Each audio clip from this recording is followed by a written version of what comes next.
Di sebuah rumah kampung sederhana, dapur terbuka di belakang rumah. Karmi sedang memotong buah dengan semangat, sesekali mencicipi. Mandra duduk bersila sambil mengupas melon. Pepayanya jangan dibuang semua ya. Yang tengahnya masih bisa dipakai. Potong kecil-kecil aja, nanti dicampur sama nanas. Kar, ini pepayanya udah banyak. Kulitnya udah mulai hitam. Ini sih kalau dimakan mentah-mentah aja udah amis. Kalau kamu potongnya bener, masih bisa diselamatin. Tambahin sirup, es batu sama susu. Orang mana bakal tahu.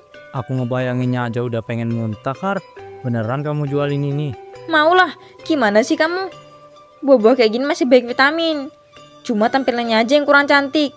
Rasa tak bisa disiasatin. Air cucinya juga kamu ambil dari sumur belakang ya?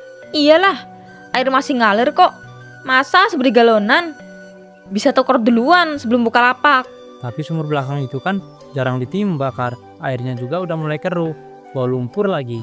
Kamu pikir ibu-ibu di kampung ini bias buah buat cari mineral? Yang penting dingin, manis, murah, itu aja. Udah jangan kebanyakan mikir. Aku bukan yang ngatur, Kak. Tapi kalau sampai ada yang kenapa-kenapa, kita yang ditanggung dosanya. Kamu tuh dari dulu gak pernah ngerti susahnya cari duit. Aku udah capek tiap hari muter pasar, ngobok-ngobok sisa buah. Masa kamu masih protes juga? Aku ngerti kamu capek, aku juga capek, Kar. Tapi kalau kita usaha dengan cara kotor, hasilnya juga bakal kotor. Aku takut aja. Hidup tuh gak selalu soal benar atau salah. Kadang kita harus putar otak. Kalau enggak, ketinggalan sama yang lain. Kalau semua orang mikirnya gitu, rusak dunia ini, Kar. Harusnya ada yang jaga prinsip. Prinsip gak bisa dibawa ke dapur. Sekarang bantuin aku aja, gak usah ceramah. Ya udah, aku lanjut ngupas melon, tapi ini udah mulai ada binti-binti hitam. Kamu yakin tetap dipakai? Yakin lah, kamu aja lihat. Gak langsung tahu mana yang busuk mana yang enggak. Apalagi pembeli. Selama belum berlendir, masih bisa diselamatin. Narsi berjalan pelan di samping rumah. Ia memperhatikan ember air yang digunakan Karmi untuk mencuci buah.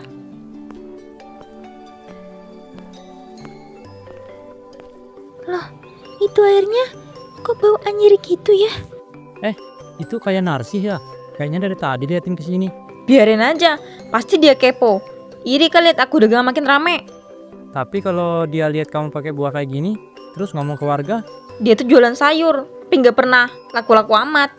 Mau ngomong juga gak ada buktinya. Lagian siapa yang percaya? Dagangan aku laris kok. Yang penting untung. Untung dulu baru mikir lain.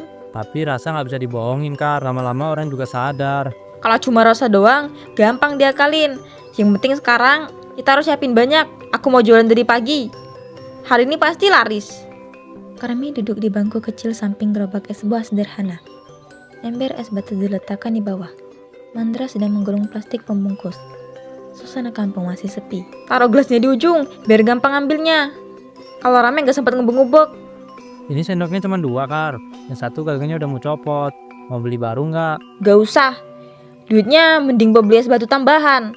Lagian, yang penting bisa nyendok, bukan pameran makan. Aku tadi lihat semut di mangkok nanas. Udah kamu lapin belum? Udah, tapi yang namanya juga buah manis, pasti ada semutnya. Tinggal siram air aja beres. Air yang dari ember itu lagi.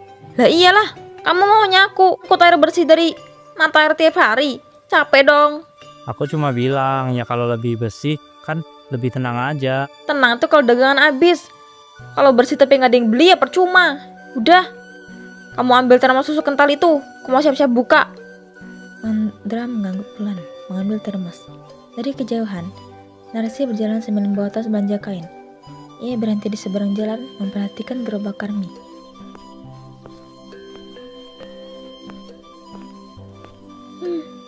Pagi-pagi udah mangkal aja nih si Karmi. Cepet banget nyiapinnya. Mandra menyadari Narsi melihat ke arah mereka. Tuh lihat deh, Narsi lagi liatin ke sini. Ya biarin aja, mungkin pengen beli. Atau ya pengen komentar lagi. Pagi Man, Kar, dagang lagi ya?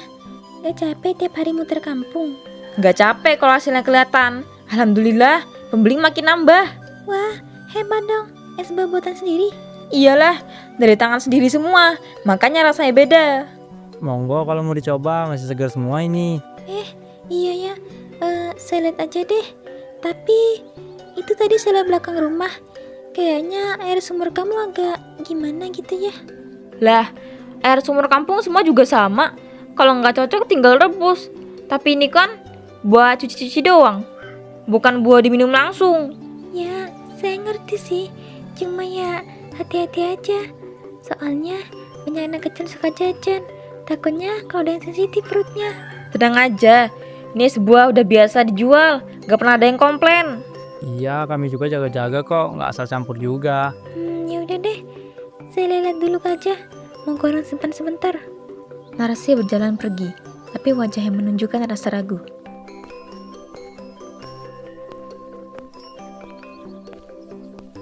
Tuh kan, mulai lagi dia ngomentarin. Lama-lama bukan beli, malah ngeramal.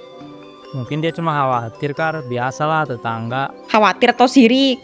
Aku sih tahu bedanya. Yang penting sekarang kamu bantu siram es batu ini. Mau mulai jualan nih, waktunya cuan. Menjelang siang, Narsi kembali dari warung menghampiri gerobak Karmi. Karmi menyambut dengan senyum lebar.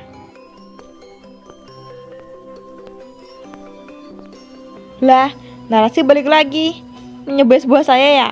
Iya deh, saya coba satu. Haus juga dari tadi muter-muter. Esnya dingin kan?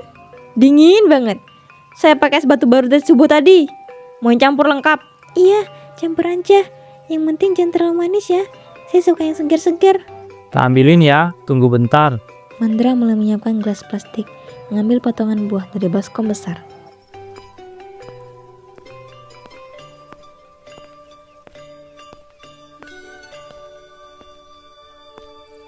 Nih, ada semangka, pepaya, nanas, melon.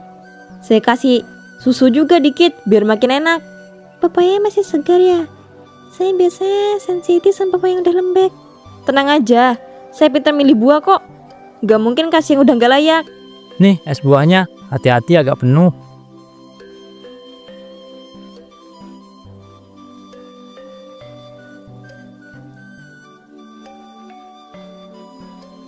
Makasih ya. Saya duduk sebentar di balai-balai situ aja. Kakiku pegel juga. Ya udah. Kalau enak, jangan lupa besok-besok beli lagi. Narsi duduk di balai-balai kayu depan warung seberang. Ia mulai menyendok es buah pelan-pelan. Awalnya tampak menikmati, lalu mulai mengenyar-nyarkan dahi. Manis sih, tapi kok rasanya agak pahit ya di ujung.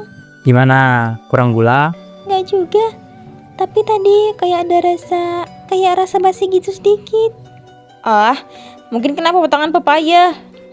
Emang kadang pepaya suka ada rasa aneh kalau campur susu. Mungkin ya, tapi kok tenggorokan saya kayak nyegrak. Narsi meletakkan gelasnya di pangkuan, mulai memegang lehernya pelan. Kenapa? Saya nggak tahu ya, tenggorokan saya tiba-tiba gatel, dikit-dikit mual. Baru juga beberapa sendok. Jangan-jangan tadi sebelum kesini udah makan gorengan. Enggak, tadi cuma minum air putih aja di rumah. Mau diambil air putih nggak? Nggak usah, saya pulang dulu aja deh. Narsi berdiri pelan, wajahnya memucat, langkahnya seperti oleng. Narsi, kamu yakin gak apa-apa? Jangan bikin saya parno. Saya jalan dulu ya, ntar saya kabarin lagi. Narsi berjalan menjauh, tangannya memegang perutnya. Mandra melihat ke arah Karmi, wajahnya mulai khawatir.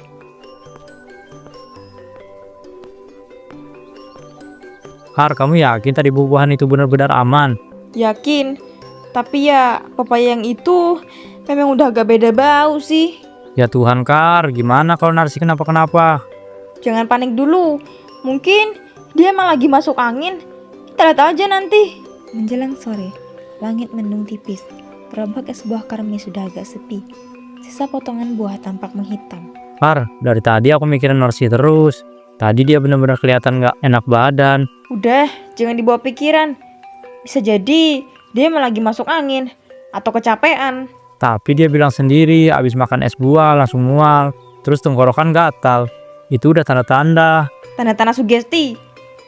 Kamu tuh terlalu bawa perasaan. Orang makan buah, kadang emang ada yang gak cocok. Itu mah biasa. Jangan langsung dikaitin sama dagangan aku. Tapi kita juga harus jaga-jaga, Kar. Kalau sampai besok ada kabar buruk, terus warga nuduh kita. Kita gak ngasih racun. Kita cuma jual es buah. Dari bahan yang masih bisa dipakai. Gak semua jilat itu berbahaya, man. Tapi kalau buahnya udah berjamur atau airnya kotor, Air itu ngalir. Emang warnanya keruh dikit. Tapi gak bau, gak ada ulat. Udah cukup bersih menurut standar kita. Standar kita bukan standar semua orang, Kar. Man, kamu tahu kan, hidup kita ini udah pas-pasan. Kalau semua harus standar tinggi, kita nggak bakal bisa dagang. Harus pintar-pintar putar arah, itu aja. Tapi jangan sampai muternya malah nabrak orang. Mereka terdiam. Angin sore tertiup pelan, membawa buah tanah. Udah, sekarang bantuin beresin gerobak. Aku capek. Nanti malam kita hitung hasil hari ini. Oke, tapi nanti aku mau ke rumah Narsi deh, nanyain kabarnya. Jangan, nanti malah dikira kita panik. Biarin aja dulu, tunggu kabar. Kalau dia emang kenapa-napa, baru kita datengin. Tapi aku nggak enak, Kak. Dia tuh tetangga, masa kita kayak nggak peduli? Kadang justru kepedulian bisa bikin orang curiga. Udahlah, dingin-dingin gini, mending istirahat. Esoknya, pagi hari, matahari belum tinggi. Karmi sedang memotong buah di dapur sempit rumah panggung. Mandra duduk di lantai, membersihkan gelas-gelas plastik dari sisa dagangan kemarin. Wajahnya murung. Kar, semalam aku dengar orang lewat depan rumah. Katanya Narsi belum bangun dari tidur sejak sore. Belum bangun gimana? Orang dia cuma ngeluh mual doang, nggak mungkin separah itu. Ya aku juga nggak tahu, tapi kalau sampai semalaman begitu, berarti serius. Lah, serius atau enggaknya, itu kan urusannya dia. Kita nggak bisa disalahin begitu aja. Dia juga emang suka sakit-sakitan, makan apa aja bisa bereaksi. Tapi kamu sendiri bilang, pepaya kemarin udah mulai bau. Terus air buat nyiram buah juga, kamu campur dari ember belakang. Ya itu kan karena kita nggak punya pilihan. Mau beli buah baru tiap hari, mau beli air galon terus. Emangnya duit dari mana? Aku ngerti, Kar, tapi kalau caranya kayak gini terus, lama-lama bisa bahaya. Bukan cuma buat orang lain, tapi buat kita juga. Bahaya tuh kalau kita berhenti jualan, nggak ada pemasukan, nggak bisa makan. Itu yang lebih nyata.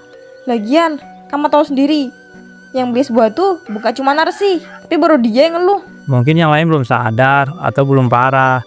Tapi kalau makin banyak yang kena gimana? Kamu mikirnya kejauhan, Man. Baru satu orang sakit aja, kamu udah kayak orang kalah perang. Bukan soal kalah, Kar, ini soal hati. Aku nggak enak, apalagi kalau ngeliat Narsi. Dari kemarin, lama sama kita, tiba-tiba jadi korban. Korban? Jangan ngomong kayak gitu. Kita nggak ngeracun orang, kita cuma ngolah sisa yang masih bisa dipakai. Itu namanya pinter, bukan jahat. Pinter itu bukan berarti nekat, Kar, apalagi soal makanan. Sekali orang sakit, susah ngebersihinnya. Ya udah, kalau kamu takut, berhenti aja bantu aku, biar aku yang jalanin. Tapi jangan ganggu aku. Aku nggak mau ninggalin kamu, Kar, tapi aku juga nggak bisa tutup mata terus. Tutup aja telinga kamu. Orang kampung mah sukanya ngurusin hidup orang lain. Kita kerja buat perut sendiri, bukan buat mulut mereka. Tapi kan, Udah, Man, sekarang bantuin aja bungkus buah. Aku mau siapin jualan hari ini. Gak usah banyak mikir. Belum tentu kita salah. Siang hari, gerobak es buah Karmi sudah terparkir di pinggir jalan dekat lapangan kecil. Beberapa orang berlalu lalang, tapi tak ada yang menghampiri. Karmi sibuk merapikan buah di baskom. Mandra duduk bersandar di pohon dengan wajah lesu. Kar, dari tadi nggak ada yang beli. Biasanya jam segini udah rame anak-anak beli. Biasa, hari Senin, ya pada sekolah. Nanti juga mulai pada datang kok. Tapi biasanya ibu-ibu juga suka mampir. Sekarang lewat aja nggak ada yang nengok. Kamu tuh dari pagi ngomongnya negatif terus. Aku lagi ngatur pikiran supaya tetap semangat. Kamu malah ngeluh mulu. Aku bukan ngeluh, Kar. Cuma rasanya ada yang beda. Kampung ini mulai berjarak sama kita. Karena mulu-mulu panjang. Yang suka ngadu-ngadu itu tuh. Kita gak perlu takut. Selama kita gak ngaku salah, mereka juga gak bisa nuduh apa-apa. Tapi tadi aku nguping di warung sebelah. Ada yang bilang si Narsi masih tiduran. Katanya makin lemes, susah nelen air juga. Lah, emangnya cuma karena sebuah bisa bikin orang gak bisa nelen? Aneh banget. Mungkin dia emang udah kebetulan sakit, terus malah beli es. Kar, kamu bisa aja cari alasan. Tapi kamu juga yang bilang buah kemarin itu udah berubah warna. Airnya juga dari sumur yang keruh. Ya terus, aku harus buang semuanya. Rugi dong. Gak semua yang kelihatan jelek itu busuk. Kadang itu cuma masalah tampilan, isinya masih bagus. Tapi kalau tampilannya aja udah bikin orang ragu, gimana bisa orang percaya? Karena mereka nggak tahu apa yang kita tahu. Mereka cuma lihat dari luar. Kita yang punya logika di balik dapur. Logika nggak bisa ganti nurani, Kar. Udah, Man, jangan bikin aku emosi. Aku capek mikirin untung rugi. Kamu malah makin bikin beban. Hari ini harus laku, walau cuma 5 bungkus. Kita butuh uang buat beli buah lagi. Tapi kalau buahnya kayak kemarin lagi, kita mau ulang lagi siklusnya gitu. Kalau nggak mau ulang, ya jangan miskin. Mandra terdiam. Matanya menatap keranjang buah yang warnanya sudah mulai pudar. Aku cuma takut, Kar. Takut semua ini balik ke kita. Tuhan kan nggak tidur. Justru karena hidup kita berat, Tuhan pasti ngerti. Kita nggak jahat, Man. Kita cuma ngakal. Tapi jangan ngakal makanan juga. Esok harinya, gerobak Karmi masih terparkir di tempat yang sama. Hanya ada beberapa anak yang lewat, tetapi tidak ada yang membeli. Kar, aku rasa orang-orang udah pada mulai menghindar deh. Hah? Kenapa? Semua pada ngepoin Narsi. Katanya dia makin lemes. Ada yang bilang dia nggak bisa makan. Bahkan minum aja susah. Apa hubungan sama dagangan kita? Kita nggak salah, Man. Tapi warga udah mulai ngomong-ngomong. Mereka bilang es kita yang bikin Narsi sakit. Sumpah, Kar. Mulai banyak yang lewatin kita. Ngomong doang. Belum tentu mereka percaya sepenuhnya. Coba lihat, nanti ada yang beli kok. Aku nggak yakin, Kar. Kamu yakin nggak salah apa-apa? Nggak ada yang salah. Semua yang kujual masih layak. Gimana sih kamu, Man? Kamu malah makin ragu. Bukan soal ragu, tapi kalau memang ada yang salah, kita yang bakal kena masalah. Udah, jangan mikirin hal itu. Aku tetap jualan. Ada yang beli ya udah. Kita tutup. Tapi nggak berarti kita salah ya. Mereka diam beberapa saat. Karmi menatap gerobaknya yang sepi. Beberapa orang lewat tanpa menoleh. Kar, kita cuma butuh sedikit keberuntungan. Tapi kalau terus-terusan kayak gini, aku takut malah jadi malapetaka. Jangan bilang gitu, Man. Jangan bikin aku takut juga. Kita nggak salah. Nggak ada yang bisa ngerepotin kita kalau kita tetap hati-hati. Tapi udah banyak banget yang ngomongin, Kar. Bahkan ada beberapa yang ngomong depan mukaku. Lah, terus mereka mau apa? Kalau nggak beli ya udah. Nggak usah ngomong yang nggak jelas. Nanti juga selesai. Semuanya bakal biasa lagi. Mandra terdiam, mulai gelisah. Karmi tampak marah, tapi berusaha tetap tenang.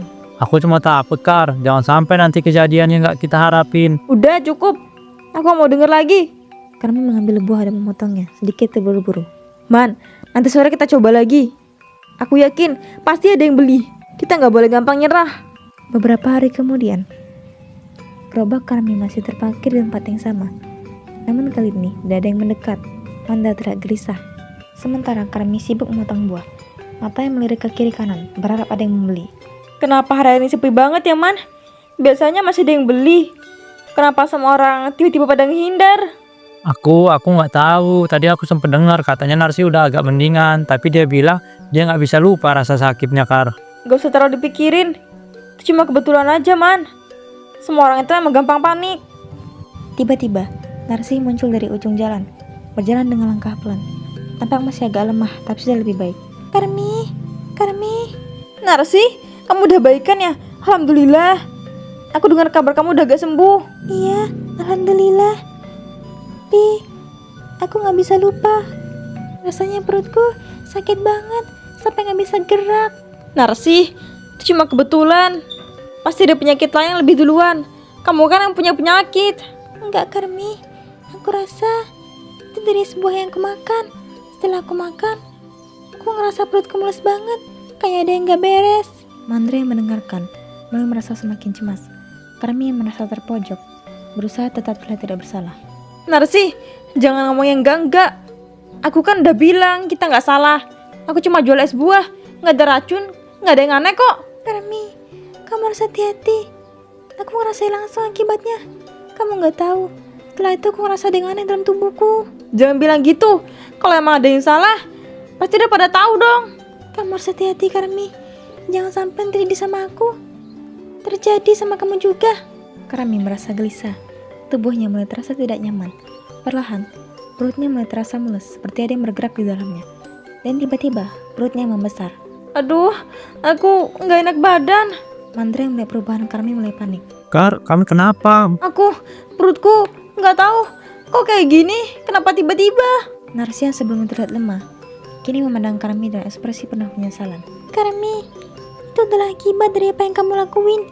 Kamu gak tahu apa yang kamu jual, dan sekarang kamu harus merasakannya. Aku dulu juga gak percaya, tapi aku rasain sendiri. Semuanya ada hukumannya, Karmi. Karmi terjatuh ke tanah, tubuhnya semakin lemah, perutnya semakin membesar. Mandra beralih mendekat. Karmi memegang perutnya yang semakin membengkak. Wajahnya pucat, tubuhnya gemetar. Kar, kamu kenapa sebenarnya? Man, aku nggak kuat.